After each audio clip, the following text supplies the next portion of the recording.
महाराष्ट्र में NCP supremo Sharad Pawar के भतीजे अजीत पवार को लेकर एक बड़ी अपडेट आ रही है। अजीत पवार ने अब जो है अचानक से एक हैरान कर देने वाला कदम उठाया है।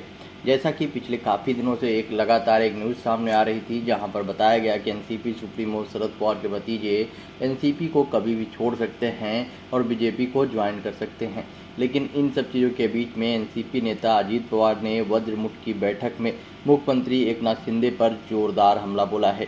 इस बैठक में अजीत पवार ने बयान दिया है कि अब मुख्यमंत्री एकनाथ शिंदे को सीट दिखाने का समय आ गया है।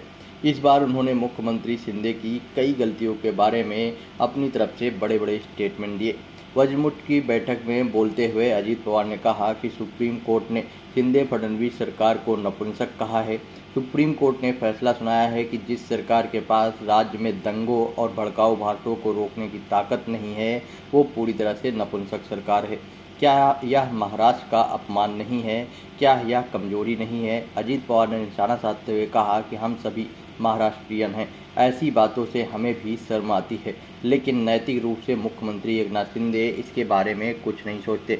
मैंने हाल ही में कई बार मुख्यमंत्री को गलत होते देखा है, आपने भी देखा होगा। अपने भाषण में अजीत पवार ने एकनाथ शिंदे की तीखी आलोचना की। अजीत पवार ने आगे कहा कि कल या परसों कुछ उद्योगपतियों के सामने भाषण शुरू हुआ, तब मुख्यमंत्री एकनाथ शिंदे ने कहा था कि हमने मुंबई में 350 किलोमीटर मेट्रो लाइन बिछाई है। कौन जानता है कि उन्हें 350 क्यों कहा जाता है? वो राज्य के 13 से 14 करोड़ लोगों के मुखिया हैं। यदि वो नहीं कर सकते तो उन्हें एक नोट निकालना चाहिए और नोट को पढ़ना चाहिए, कुछ भी गलत नहीं होता। लेकिन 350 करोड़ किसे कहते हैं? गणित के छात्र उत्तर खोजते समय मुंह में उंगलियां डाल लेंगे। अजीत पवार ने यह भी कहा कि एकनाथ शिंदे ने एमपी पीएससी और चुनाव आयोग में भी घोटाला किया था। घोटाला करके ही वो जो है मुख्यमंत्री बने हैं, इसलिए घोटाला और मुख्यमंत्री का बयान दूर होने को तैयार नहीं है।